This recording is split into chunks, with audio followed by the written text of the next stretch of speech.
Buenos días, ¿cómo estáis? Continuamos hoy con un vídeo nuevo acerca de la psiconáutica, las muchas áreas que toca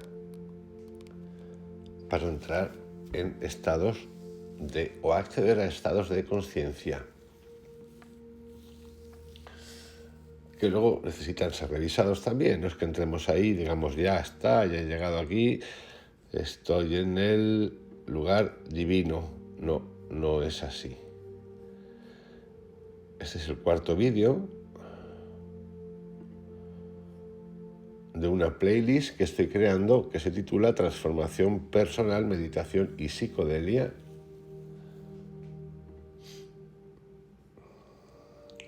Y que hasta este momento se compone de cómo cambiar tu mente, meditación y psicodelia, psiconáutica, qué es, donde se explica y explico las diferentes áreas que hay, en la que incluye la meditación, y la primera parte de la experiencia psiconáutica, psicodélica, conciencia, un viaje, que está fundamentada sobre todo en el libro de Timothy Leary y que explica con detalle las experiencias o la experiencia en sí en el uso de algunos enteógenos como es la psilocibina. Así que vamos a dar un pasito más, que es un paso explicativo más que otra cosa, no tiene grandes pensamientos, pero que ayuda, porque cuanto mejor entendamos estas cosas, sobre todo culturalmente, mejor podemos comenzar y desarrollarnos y buscar, como ese vídeo que hice ayer de Krishnamurti, entre el aprender y el comprender. A partir de Aristóteles y posteriormente y más profundamente a partir de Descartes, la filosofía y la ciencia occidental se han sustentado en la idea de que el sujeto, tal como es, tal como somos, está en condiciones de obtener el conocimiento total y verdadero de la realidad a partir de lo que es capaz de percibir y analizar sin necesidad de que se deba operar en su percepción o en su conciencia transformación alguna. Esto es muy occidental, pero tampoco es cierto que sea así, porque siempre ha habido en el mundo occidental, desde hace muchísimo tiempo, personas, pensadores, autores normales que sabían que la mente, nosotros, cada uno individualmente, disponemos de unas herramientas que se pueden utilizar. Lo que pasa es que lo que ha predominado es un discurso del que se han apoderado las instituciones religiosas y meditativas en Occidente para tapar eso, pero sí que ha existido siempre. No ha existido, no, siempre ha existido. La diferencia con el mundo del Oriente es que el mundo del Oriente nos explica no solamente los secretos mentales, sino también nos da las herramientas para poder llevar. Esta es la gran diferencia.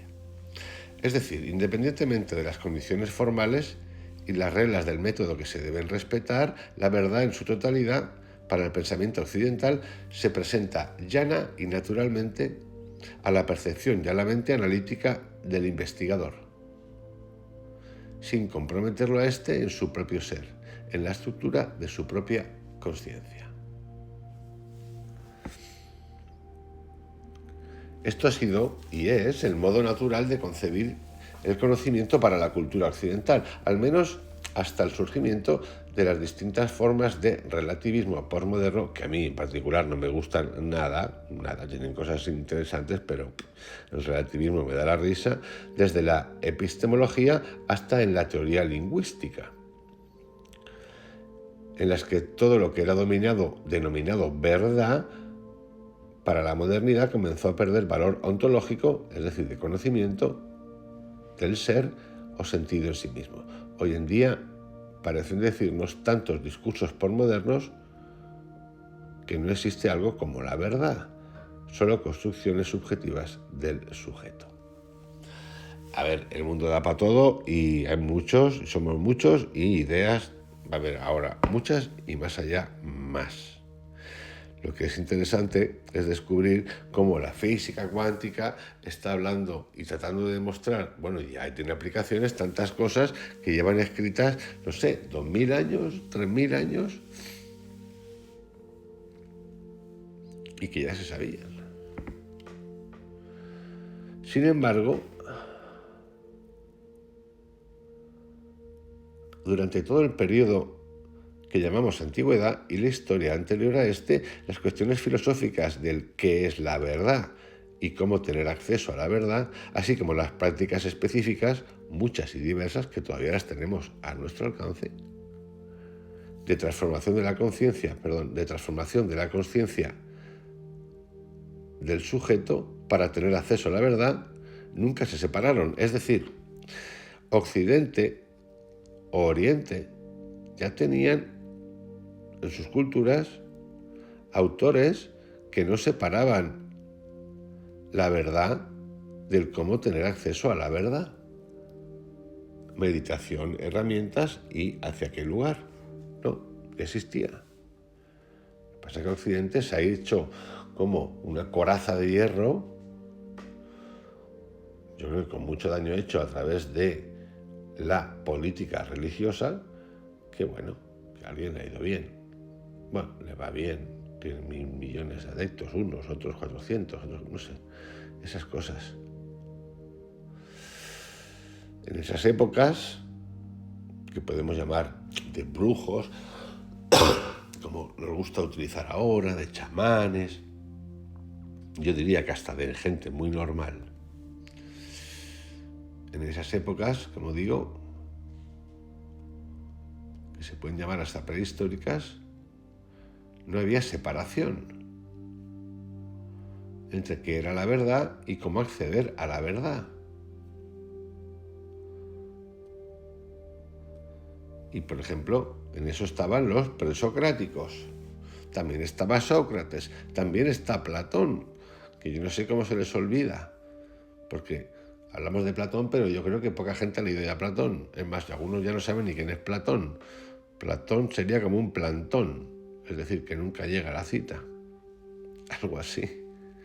Todas las filosofías antiguas postulaban que la verdad total nunca se da al sujeto con pleno derecho sin operarse en su ser, en su punto de vista, una transformación profunda. Y para esto recurrían a un montón de cosas visuales, pintaban en las piedras, naturales, uso de la química, es decir, de las plantas, y sí,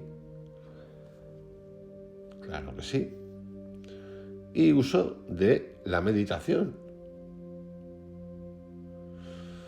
La palabra psiconauta significa navegante del alma, psique, y en términos amplios refiere a la práctica consistente en experimentar y explorar lo real en y a través de diversos estados de conciencia, todos los que nombré el otro día en el videoaudio.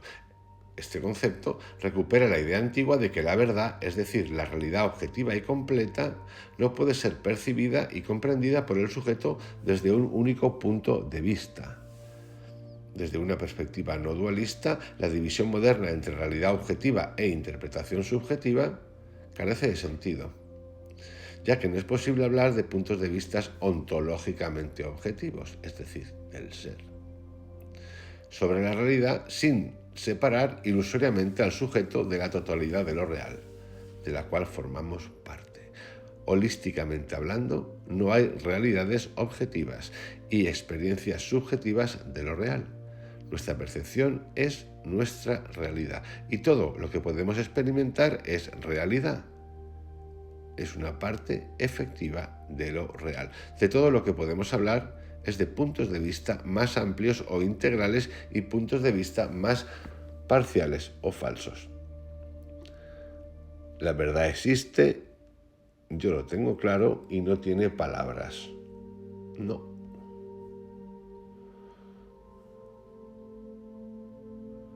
En su modelo, ya que entramos un poquito más en profundidad, que también hablaremos de esto, en su modelo neurológico de la consciencia, Timothy Leary el autor de la experiencia psicodélica, planteó que nuestra conciencia posee al menos 8 circuitos cerebrales distintos, desde los cuales puede experimentar la realidad.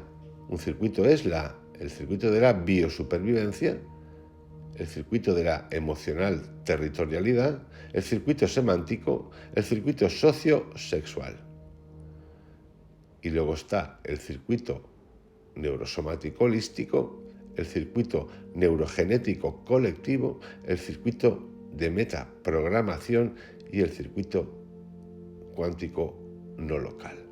Es importante porque nosotros a día de hoy estamos centrados, nuestra cultura, en los 4 primeros, que son el circuito cerebral, el de biosupervivencia, el emocional territorial, el semántico y yo incluiría el sociosexual. Los otros, el neurosomático holístico, el neurogenético colectivo, el de metaprogramación y el circuito cuántico no local, lo tenemos olvidado. Es decir, nunca se nos ha hablado educativamente de esto. Este canal está muy enfocado sobre todo en estos últimos 4, el holístico, el neurogenético, el metaprogramación y el cuántico no local, del que es y del que trata la física, la mente cuántica. Y cada uno de estos circuitos que acabo de nombrar funciona como un túnel de realidad distinto para nuestra experiencia perceptiva de lo real. Nos da acceso a un aspecto diferente de lo real. En términos generales, nuestra cultura, según Leary, ha avanzado masivamente hasta los primeros 4 circuitos, quedando un enorme potencial de realidad no actualizado, que son los últimos 4, el holístico, el metaprogramación y el cuántico no local y el neurogenético. Toda la verdad de nuestra cultura se ha constituido fundamentalmente sobre estos primeros 4 circuitos, dando especial preponderancia al semántico, para experimentar y formarse una visión de la realidad.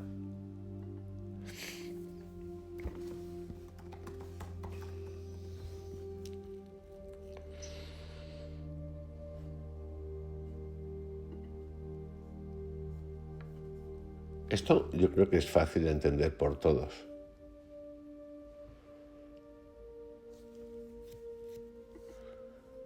Incluso habiendo entrado en los otros 4 o estando en las puertas, como estamos ahora mismo entrando en esas puertas, todavía arrastramos cosas de ese pensamiento del pasado que nos impide entender esas nuevas realidades.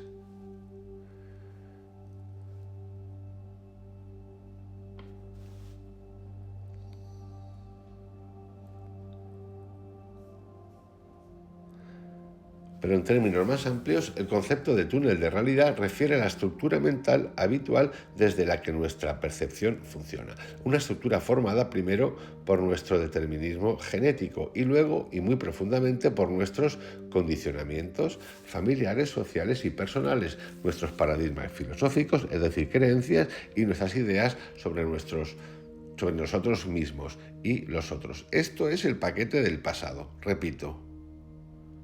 Determinismo genético. Aquí no podemos hacer, pero nada de nada. Cuando nos están fabricando, nada de nada. Y luego viene condicionamientos familiares, sociales, personales, entorno, paradigmas filosóficos, es decir, educación, ideas que hemos creado sobre nosotros mismos en base a todo lo de atrás y más cosas que no acaban. Nuestro túnel de realidad habitual es la estructura perceptiva de nuestro yo, el centro alrededor del cual éste gravita y se define. Al abarcar solo la parte de lo real que entra justamente dentro de sus propios límites, nuestro túnel de realidad nos da siempre una visión parcial de lo real y no siempre hay más realidad fuera de nuestros límites o limitados puntos de vista. La búsqueda psiconáutica implica ir más allá de los límites de nuestros túneles de realidad para abrirnos a una experiencia cada vez más amplia e integral de lo real. Siguiendo este enfoque, se denomina psiconáutica a la búsqueda, la práctica y la experiencia por las cuales el sujeto, la persona, efectúa en sí mismo las transformaciones necesarias para ampliar su túnel de realidad, es decir, su experiencia y conocimiento de lo real. Esto lo hacemos con la meditación cuántica, con Joe Dispenza. Esto lo hacemos con Krishnamurti a tope, con Anthony de Melo y con tantos otros, muchos más.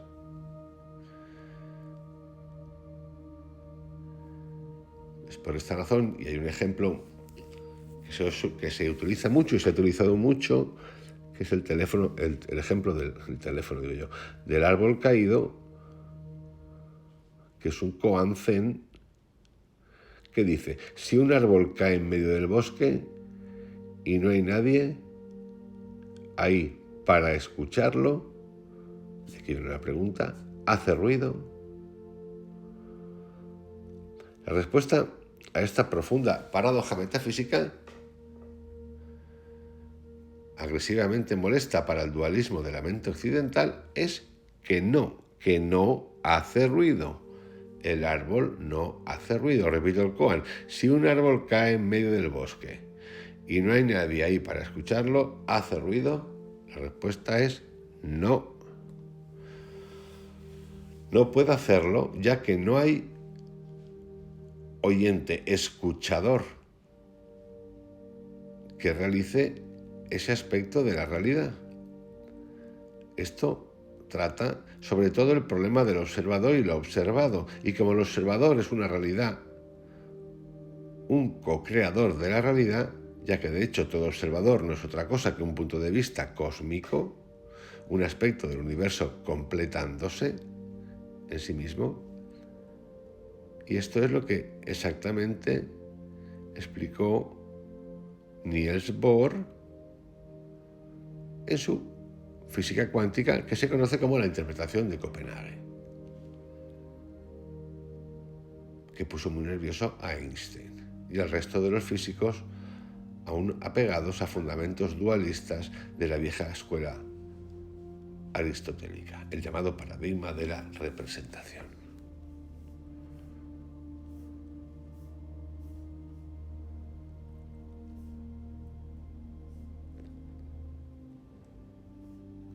En ese sentido, el brillante filósofo holístico Ken Wilber, que seguramente lo conoceréis, refiriéndose a la evolución creciente de los puntos de vista cósmicos, dice, en la época en la que la evolución alcanza el neocórtex, el complejo cerebro trino, con sus correlatos internos, imágenes, símbolos y conceptos, su espacio fundamental se ha articulado en sofisticadas estructuras cognitivas. Estas visiones del mundo incorporan los componentes fundamentales de los espacios del mundo anteriores, como la irritabilidad celular, los instintos reptilianos y las emociones de los paleomamíferos, pero les agregan nuevos componentes que articulan y desarrollan nuevas visiones del mundo.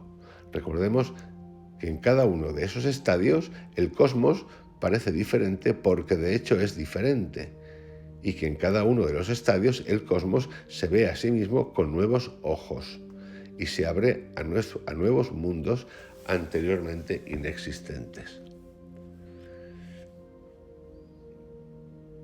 No podemos dar por hecho nada.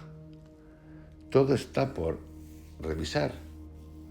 Nosotros estamos por revisarnos, por entendernos, por comprendernos, por trascendernos. Porque además es que siempre nos estamos llevando, incluso en estos libros que hemos hecho estos días, estos meses atrás, de la abundancia, de la atracción, es tan fácil irse al lado que no tenemos que irnos y llevarlo todo a la utilidad, a la materialidad. Pero que sí, que a mí también me gusta vivir bien, que prefiero tener kikis que no tener kikis. O sea, billetitos, que sí, pero estamos en otra cosa. No estoy renunciando a eso, no estamos renunciando a eso, pero estamos en otra cosa, entender las cosas desde otra conciencia.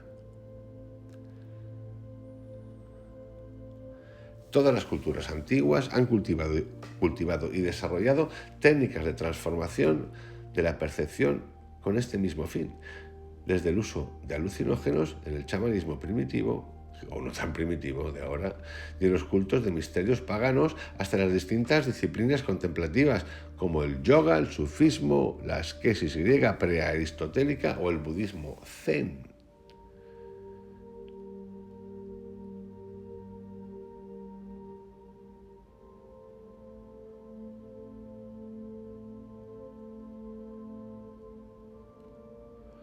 Y es cierto que como hijos de una cultura luminosa, que en su soberbia, la occidental, se ha autorrestringido a experimentar y comprender la realidad dentro del marco de su único y limitado punto de vista, y como herederos bastardos de antiguas y valiosas tradiciones espirituales a las que la ciencia y las religiones de letra muerta nos han enseñado a menospreciar.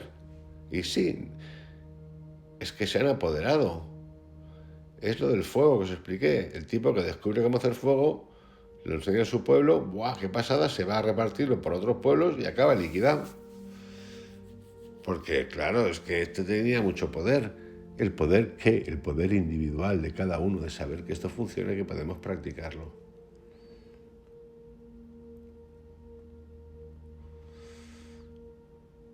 No cerrar puertas, abramos puertas. Entrar libre, salir libre. El moto de este 2023 en este canal Time and Attention, tiempo y atención, series motivacionales.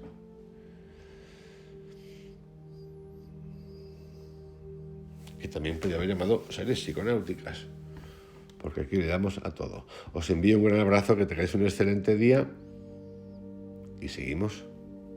Hasta mañana.